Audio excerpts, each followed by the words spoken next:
سر میرا سوال ہے شریعت کی روشنی میں اولاد کے ساتھ ہماری عام زندگی میں عدل و انصاف کس طرح کیا جائے، اس کا کیا عدل و انصاف اسی طرح کیا جائے جس طرح ہوتا ہے، سب کو برابری کی سطح پہ رکھا جائے.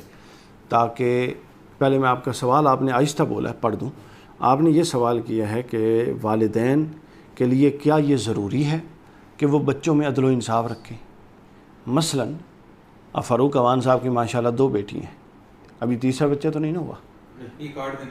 اچھا، تو اب وہ جو ہے ایک بچہ بعض اوقات یا زیادہ پیارا ہوتا ہے یا کوئی ایسا موقع آ جاتا ہے بندہ اس کو زیادہ دے دیتا ہے دوسرے سے.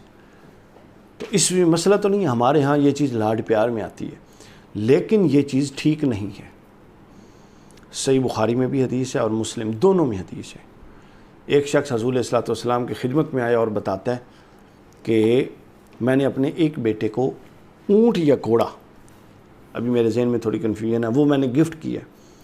رسول علیہ السلام نے پتہ کیا پوچھا کیا تیرا اور بیٹا ہے یا اور بچے؟ انہوں نے کہا ہے. اور میں کیا اسی طرح کا تحفہ ان کو بھی دیا؟ کہ نہیں کیا. آپ نے فرمایا جاؤ اور ان سے واپس لو اس سے جس کو دیا. نہیں ہے، تاکہ جو لینے اب اس سے 3 خرابیاں ہو سکتی تھی. ایک خرابی تو یہ ہو رہی ہے کہ باپ ان ڈفرینسز کی بنیادیں ڈال رہے ہیں، امتیاز کی، ایک کو اوپر ایک کو نیچے. ممکن ہے اس میں کوئی نیت کی خرابی تو نہیں ہوگی، ظاہر باپ ہے. دوسری خرابی یہ جس کو دیا جا رہا ہے وہ اپنے آپ کو، جس کو نہیں دیا جا رہا ہے ایویں ہی اپنے آپ کو اس سے اوپر سمجھ رہا ہے، افضل سمجھ رہا ہے. میری تو بڑی بات ہے، میری تو مانی جاتی ہے، تمہاری تو نہیں مانی جاتی. اور جو چھوٹا ہے جس کو نہیں دیا جا رہا وہ بغیر کسی وجہ کے اپنے آپ کو کمپلیکس میں سمجھ رہا ہے اور ذہن میں باپ اور بھائی دونوں کے متعلق نفرت پیدا کر رہا ہے. یہ ہے اس کا انالیسس، سمجھ آئیے، جس کو ہم ایک عام بات سمجھ لیتے ہیں. تو لہٰذا ایسا نہیں کرنا چاہیے.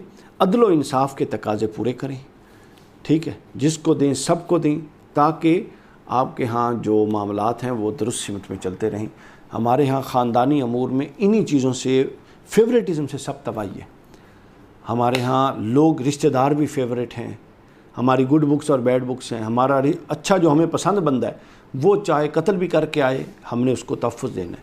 اور جو ہمارا بیڈ بکس میں وہ نماز بھی پڑھ رہا ہو تو ہم نے اس کو نہیں بخشنا. تو لہٰذا یہ جو چیزیں ہیں یہ معاشروں کو، خاندانوں کو، گھروں کو تباہ و برباد کر دیتی.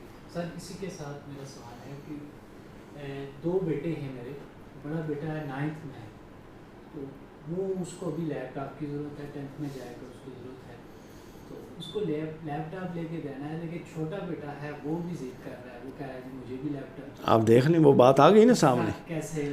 اچھا، اب یہ دیکھیں، یہ ایک مختلف دیکھیں بات تو ثابت ہو گئی.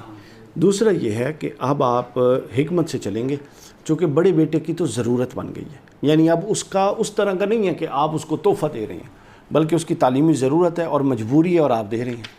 لیکن دوسرا فیل کر رہا ہے. اب حکمت کا تقاضا تو یہ ہے کہ بڑے کی ضرورت پوری کریں اور جو چھوٹا اس کو لالی پاپ دیں. یعنی اس کو کوئی ایک ایسی چیز دے دیں کہ سر 10 اس کو فیل ہی نہ ہو کہ مجھے اگنور کیا گیا. کچھ میں بھی ایسے ہی کرتا ہوں، کچھ ایسا اس کو دے دیں. مثلا اگر لیپ ٹاپ 30,000 کا ہے، کوئی 5-1,000 اس پہ بھی لگا کے، تاکہ وہ یہ فیل نہ کرے کہ مجھے بالکل اگنور کیا گیا. حالانکہ آپ درست ہیں کہ اس کو تو ضرورت ہے، اس کی ضرورت نہیں ہے. تو لہٰذا اس کو ٹیکٹ فلی ڈیل کرنا چاہیے. بالکل سنب اور اگنور کر دینا وہ ٹھیک نہیں ہے.